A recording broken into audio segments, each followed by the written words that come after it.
Hi everybody, it's Jen. Welcome back to my channel, Hallmark Plus More, where we watch and talk about shows, movies, mysteries, Hallmark ornaments, and anything else that floats our boat. So today I'm going to be reviewing Tracker Season 2, Episode 14. So before I get into the review, just want to say thank you to everybody who likes my videos, subscribes to my channel, leaves me comments.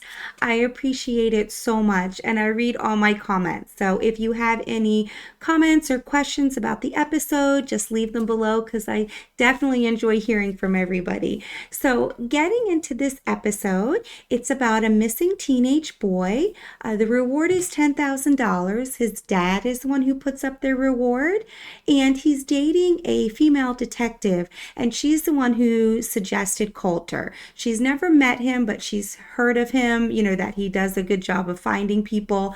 So he's only been missing, I want to say, the day before. He missed the bus home. So he has been missing that long. So obviously the police can't do anything. But he definitely wants to get a jump on it because he knows something's wrong. And other teenagers have gone missing in the area. So he's definitely worried. So, as regular Coulter style, whenever there's a reward or a case, he always goes to see the dad. So he goes to see the dad who's putting up the reward. It's a small town.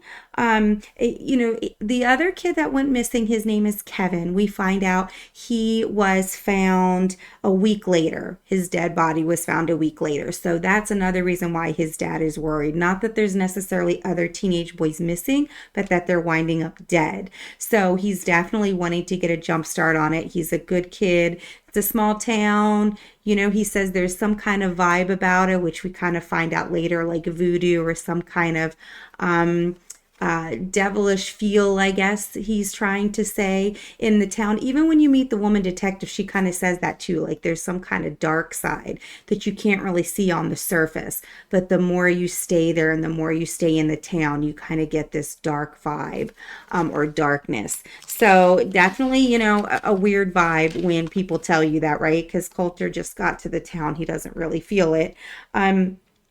But she comes in to kind of help Coulter, right? She's the one who recommended him. So I love that because she is actually Marcy T. House, which is an amazing actress. She's been in so many different things, TV, movies, series. She's even been in some Hallmark movies. When I saw her, I was like, yes, this is going to be a good episode because she's such a great actress. So if you're a fan of hers, you're going to like the episode because she helps Coulter throughout the entire show. She kind of works hand in hand with him, which is good. Anytime Coulter can have local help, right? They know stuff that he doesn't know. So they go back to the bus stop. They see tire tracks. So they're like, okay, maybe somebody abducted him. He plays the saxophone and they find a reed on the ground. So they're like, okay, this is probably from his sax. He wouldn't just leave it. So we're like, okay, so they call Cousin Randy, and Cousin Randy does his thing, of course, in like an instant because he's so awesome and they're so good at tech. And he finds the footage. And the footage is you see a car pull up outside the bus stop, and four guys get out, and they're teenage guys, and they're kind of just like teasing him, and I was like, okay, these are bullies. Like, I really hope I don't see them just like beat him up. You don't really see them beat him up. He kind of goes out of camera shot.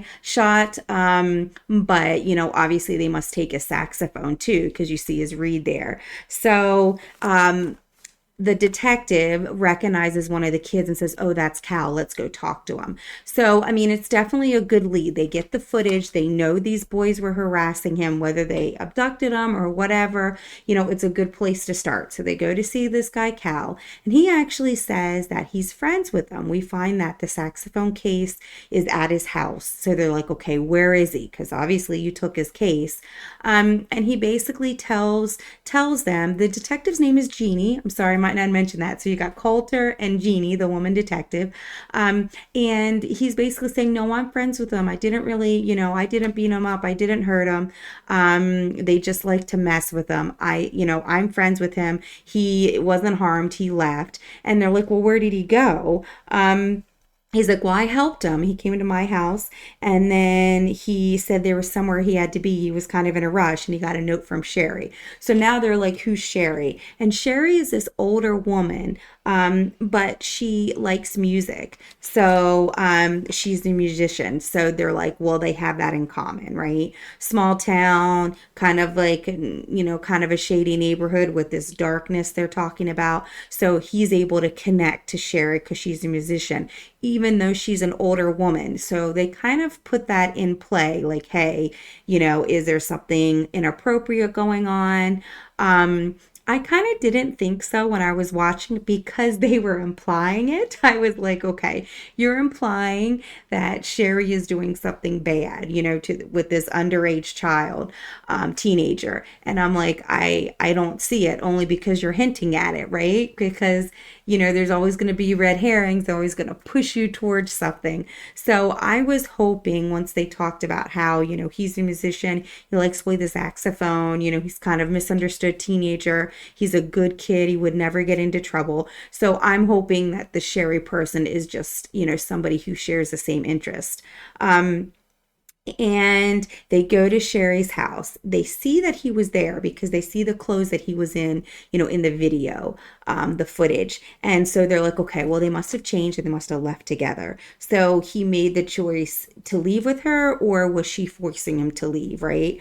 And then the next scene you see is Anton like in a basement. And so you're like, okay, why is he in a basement? What's going on? And then you see Sherry walk in and she's got like these markings on her face and they're glow in the dark, like whatever markings they are, she's using glow in the dark paint.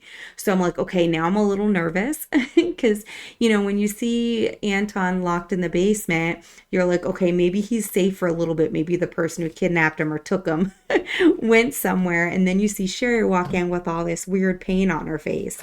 So you're like, okay, what's going on? And they go to the club where Sherry worked, and you find out Hugo is the owner of the club, and you actually find out that Sherry got Anton a job there, just to make some cash. So you're like, okay, now they were both at the club. And they find these hidden messages almost in a tunnel. So they go to the club. Hugo wasn't much help. And they find almost like a tunnel or a cave near the club. And they find all these, it has eerie music, like creepy music. And you find all these hidden messages and you see signs on the wall. And they kind of match or are similar to what she had on her face. So I was like, okay, this is some kind of dark magic or some kind of eerie stuff, kind of shady stuff. And is Sherry involved in it? What's going on in that basement, right? So then you see Sherry again with Anton, but she says to Anton, did I get it all? And she's taking the paint off of her face. So then I'm like, okay, good. She's not the bad person, right? Because somebody must have put those markings on her because now she's trying to get it off and she's like, did I get it all? So now we think, okay, Sherry is with Anton, so they're both, trapped in this basement. So who tricked them? Like, how did they get there, right? So, I was kind of suspecting Hugo as a suspect only because in these kinds of shows, there's only so many people, unless it's somebody they haven't introduced yet. But I thought it was kind of shady with Hugo when he was talking to the other bartender, like, go ahead, it's okay, tell them everything they need to know. Like, he just seemed too eager and like, oh, okay, ask her and she'll tell you. So it turns out Sherry says, he tricked me too. He tricked me both. He said I was going to do a private party. Remember, she's a musician as well. So it turns out Hugo is really the one behind it. And what I didn't mention was as Jeannie and Coulter are looking for him, remember I told you the dad hired him kind of quickly, less than a day of him being missing because he knew another boy named Kevin was missing and he knew his body got washed up. So he was worried. Well, while they're searching for Anton and now Sherry, not knowing really if Sherry's in on it or not, they find another dead body, a young girl. So So this is two teenagers that are dead and Anton now missing. So, definitely we're seeing a pattern here. We don't know where Sherry comes into the mix because they've all been teenagers. However, we're still worried, right? Because they're ending up dead. So now we know Hugo is behind it because he tells Anton, like, hey, he tricked me too, right? And Sherry's brother is a priest, so you find out where they're hiding. They're hiding in the church.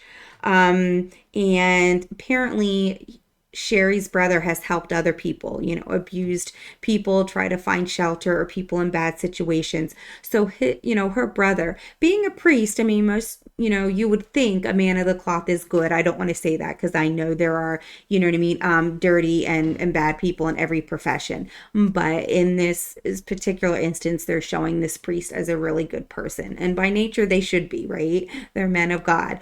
But he is a good person. He has hidden people before. So Sherry knew she could go to her brother and say, hey, me and Anton need to be hidden in your basement. Like, you need to help us.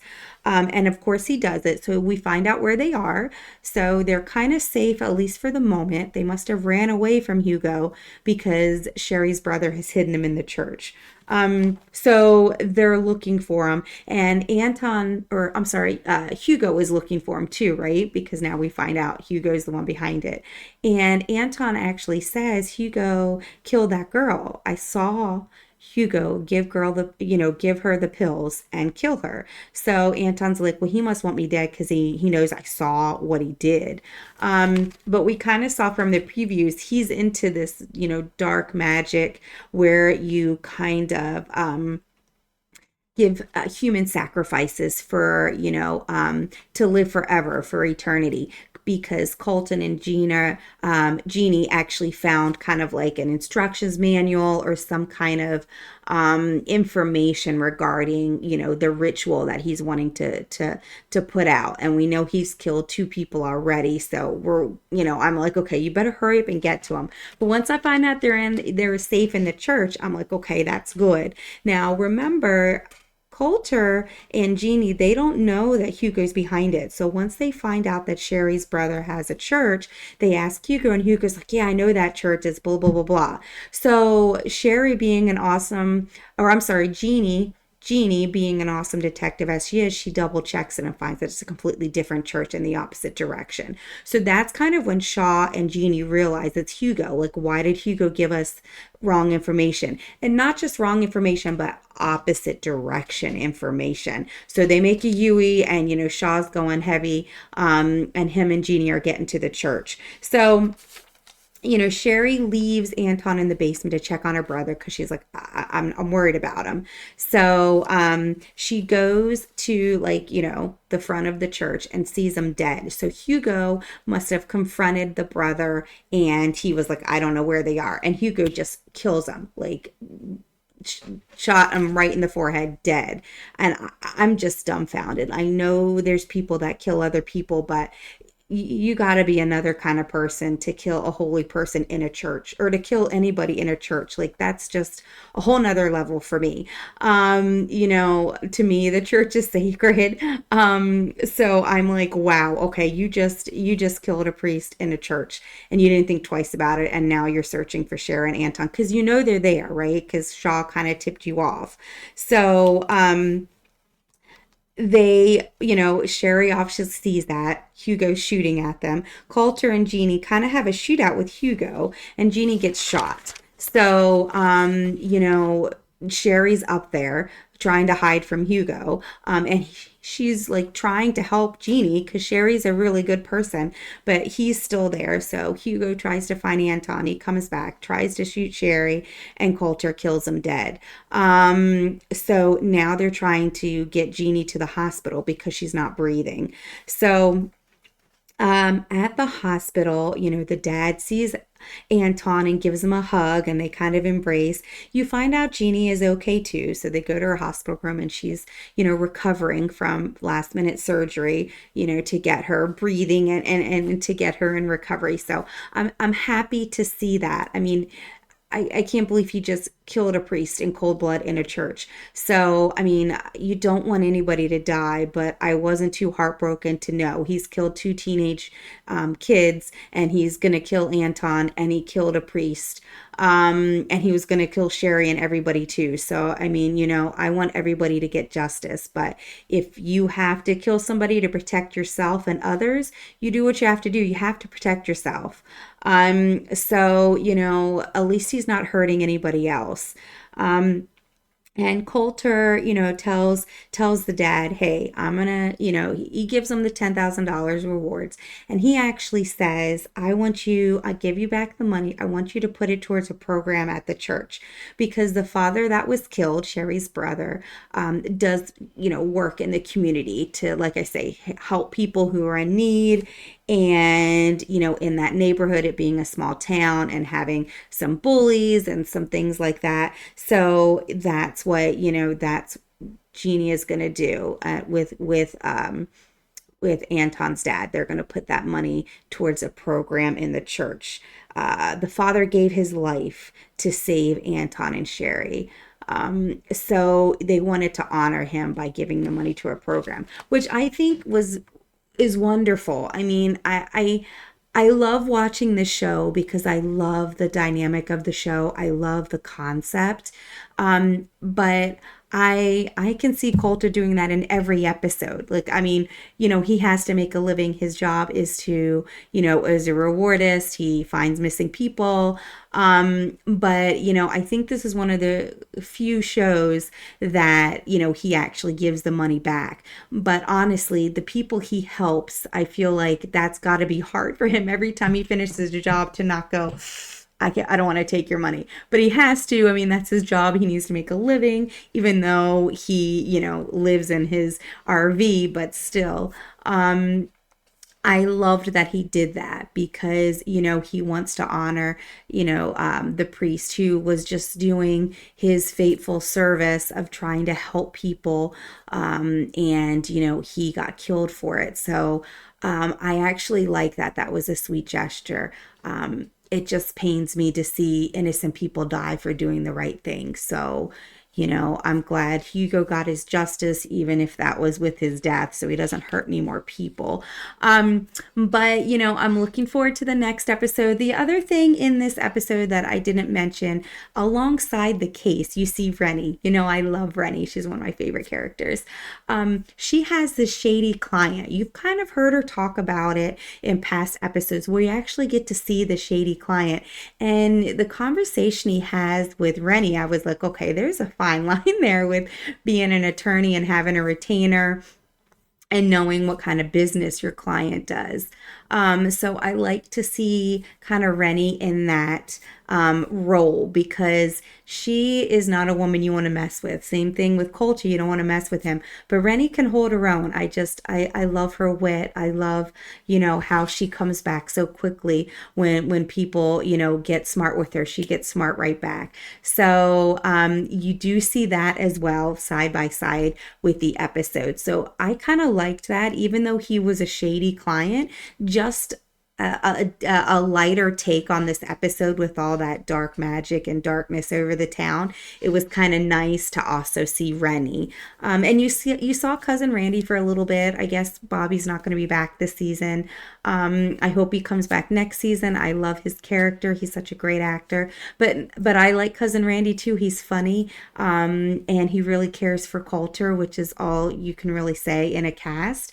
And again, seeing Marcy T. House was a surprise. I loved her as Jeannie the detective. So I hope you enjoyed my review. I hope you enjoyed the episode. And until next week, I will see you then. Bye.